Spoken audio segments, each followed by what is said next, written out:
Hello, my name's Kevin Hall. I'm the VAT partner at Wright Hassall, and today I'd like to talk to you about VAT and Brexit. And I'm going to try and do that in about 5 minutes. Let's give it a go. The timing of the recording is critical at the moment, with Brexit constantly changing and not changing.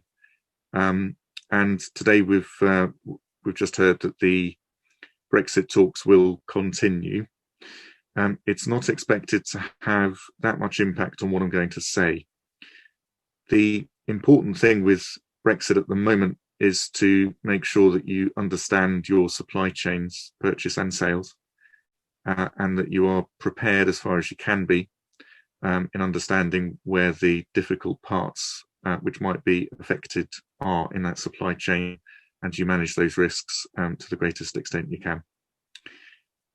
So what areas do we have? Well, imports is a big area. Importing goods from the EU27 into the UK, and indeed from outside the EU into the UK. Well, isn't it simple? Do you not just put the VAT import value into your VAT return as a liability, and then recover it again in your VAT return? What could be easier?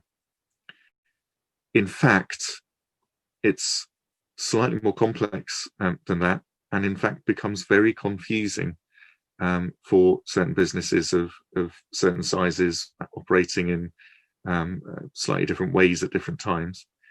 So not only do you need your ORI number, not only will you need your import VAT statement, which are administrative requirements, but you also have to identify whether you are a business importing from Europe, from the EU27, and perhaps ordering in bulk, but occasionally you'll need a small emergency item, and that will be treated differently for importation. For example, if you have an overseas seller, will they be charging you UK VAT? Will you be accounting for VAT under the reverse charge? Will you be the owner of the goods when they are imported into the UK? If you're not, that can cause real difficulties. Are you perhaps a non-UK established business trying to import goods? You've then got to consider whether you're importing through an online marketplace, whether you previously you wouldn't have, but whether you now have a UK VAT registration obligation, whether you'll be charging UK VAT, whether in fact you'll be lifted out of the VAT net altogether on the import side, but on the sales side you will be, and so on and so on. Of course, businesses who import, once you've got your head around how your particular supply chain works, you might think that that would be the end of it. Unfortunately, you might be doing things in a certain way, but on a regular basis, things will change. You won't just be selling to individuals as an overseas seller. Occasionally, you'll sell directly to businesses. You won't just be using online platforms. Occasionally, you'll be making that sale direct. Maybe on occasions, there will be delays at customs, and you'll have impatient customers, so you decide to keep a stock in the UK. All of these things might be occasional or small or slightly different to the way you normally do things, but they all require different treatments, and you'll need to continue to monitor those. It's not just imports, of course, exports as well. Again, isn't that really simple? Are we not zero rating all our exports now to the EU, regardless of who the customer is and what their status? Well, yes, that is the expectation, but again, it's not the UK part of the supply chain which is going to be an issue for you. You're going to be looking at the place where the goods arrive in the EU and determining whether or not you've got an obligation to register for VAT in somewhere in the EU27, pay that up to the local tax authorities there, whether when the goods arrive, which country are you going to declare the arrival of the goods in? Are you going to keep a stock of goods in Europe to avoid delays at customs? Many EU member states have a requirement for the UK supplier to appoint a VAT representative. Now, VAT representative shares the responsibility for paying the VAT that's due to the local tax authorities. It's a requirement to have it in some of these countries, which means you need to find someone who's going to do that. It's obviously a huge risk for them. It's quite expensive. They need to get insurance to cover themselves against that risk. So what you don't want is to be coming to a VAT representative so late in the day that there are none left who can take you on. And of course, you might be looking to choose a jurisdiction to import into, which doesn't require a VAT representative. They're more administratively friendly, less language barrier, and so on and so on. So again, the advice I'd be giving is to right at the start and as early as possible, and begin today getting that supply chain analysed and reaching out to those that you need to reach. Northern Ireland will be a unique VAT jurisdiction. Northern Ireland is part of the UK as a single market. Northern Ireland is part of the EU as a single market, but it's not intended to be the case that goods can go from the UK through Northern Ireland to the EU without tariffs, without checks, without all sorts of costs and so on, or vice versa from the EU into GB via Northern Ireland. The intention there is that goods which are at risk of moving direct through Northern Ireland between the EU and GB will be caught, but it's not clear what those rules are going to be, nor how they'll be implemented. And it's possible that there will be some planning opportunities here, so it's worth keeping an eye on this. But at the moment, all we really know is that there will, in essence, be a kind of border in the Irish Sea, but not one that should be too obstructive. So there may well be some additional reporting requirements with goods going from GB into Northern Ireland. There's some odd outcomes with VAT groups and things like that as well. But if you're involved in Northern Ireland, do get your head around what your supply chain is and where the risks are there for that. It's all about goods, isn't it? Brexit? Well, that's not true either.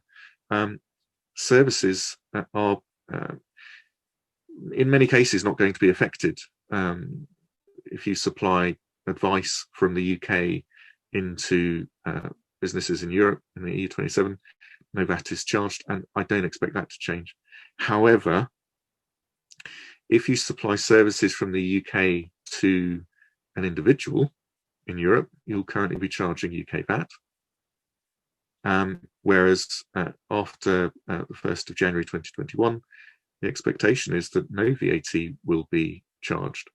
You could even deregister for that, but you, of course, may wish to remain registered in order to recover VAT on your costs. Financial services currently exempt from VAT if you supply them to a customer in the EU27. That means no VAT on sales. Great news. It also means you can't recover VAT on your costs. Whereas from the 1st of January, Rishi Sunak, the Chancellor, has stated very clearly for financial services, and I'd expect that includes insurance, but he wasn't clear on that point. Those services which are supplied from the UK into the EU27 next year will be zero rated, so still no VAT charged on sales, which is still great, but it does mean you can recover the VAT on attributable costs. So if you are, many advisors don't have many costs, so it's not worth worrying about or undergoing the administrative requirement to submit VAT returns to get back that small amount of VAT. However, there is a fair sized market out there of, for example, fintechs, financial technology services, whose services, obviously worldwide, to members of the EU27 as well. Starting up a business like that has huge technological costs with VAT on it, which until now, very difficult to recover the VAT. For many, simply impossible. But from next year, it will be possible. Startup costs, if you're buying in lots of advice, lots of legals, other professional services, VAT on all of those things. This is good news for the financial service industry, which is obviously such an important part of our economy, because it will encourage new projects to begin. It will encourage new startups as well. So there's some good news there. Other services, tour operator margin schemes, how are you going to be affected for the holidays you arrange in Europe?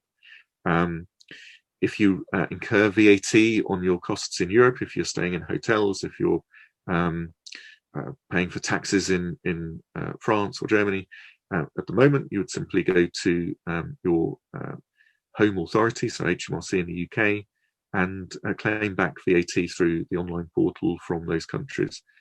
From next year, we'll no longer be part of the EU, of course, so we'll no longer be entitled to take part in that that mechanism. There is still a mechanism for non-EU parties, such as a UK supplier.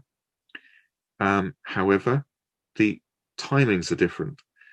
So the period for which you can claim is different. The deadlines by which you must submit a claim are different and in fact shorter. And there will be a kind of transition period for when we're no longer in the EU, when you can make claims for VAT paid while we were members of the EU. A bit of a complex area, but you can get through it. It's just a case if you've got VAT in Europe to claim of getting your head around it and making sure that it happens. And there's all sorts of other areas. Do you supply digital services? You can no longer be part of the mini one-stop shop scheme. Does that mean you have to register for VAT in all 27 member states where you make supplies of digital services? No, there is a non-union scheme, but it does mean you'll have to register again for that. Can you use the margin scheme? What if you've got a yacht or an aircraft as a client? If they're owning a yacht in the Mediterranean and we're no longer part of the EU, is that going to affect VAT paid status? That can cause yachts to be impounded if the VAT is deemed not to have been paid. What about all the simplifications? So if you're selling goods to an individual, currently in the UK, you're selling to, let's say, Portugal or Hungary or something, you can simply charge UK VAT if you're under the thresholds. You're not going to be able to do that next year. That's going to be an export from the UK, which we've covered, zero rated, fantastic. But what about the supply that you're going to make inside the EU? You're going to have to register for VAT. That's going to be lost. Triangulation, if the goods are coming from Portugal to Hungary, there's a simplification there, which means you don't have to register for VAT in Hungary, in the destination country. That will be lost unless you're in Northern Ireland or you have an EU VAT registration and presence somewhere else in Europe. Call off stock, if you're bringing goods in for a single customer and just holding those goods in a certain country, means you don't have to register for VAT there. That simplification will go. Onward supply relief, are you still going to be able to use it? Current thinking is probably you can. Inward processing relief, currently thinking is that you can use that as well as a relief still. Fulfillment houses, if you're supplying goods and you're keeping those goods in a warehouse, at the moment the warehouse is jointly liable with you potentially if you're not VAT registered as an overseas seller, a non-UK seller. That, of course, will start to apply to all EU27 member state sellers as well, for goods which are held in fulfillment warehouses. So fulfillment warehouses need to keep a track of what's going on. Even things like the retail export scheme is being removed because I think it would just be too generous for people going to Europe to be able to do that, come from Europe, come to the UK, buy VAT-free goods and go back again. So that's being, there's a variety of changes which are known at this point. And my message at the moment, understand your supply chain, understand what the risks are, and get those risks managed. And if it turns out that it's quite a complex scenario, and you need to reach out and make contacts with people in other European countries, we can do that. We can help you to do that. And there is time to achieve that. So by all means, contact me, Kevin Hall, at Wright Hassall. My contact details are on the website. And let me just check to see how I've done. And I'm very sorry I've gone over, but hopefully that was helpful. Not everything will be helpful for everybody, but hopefully something in there will have been helpful to you. Thank you very much for listening.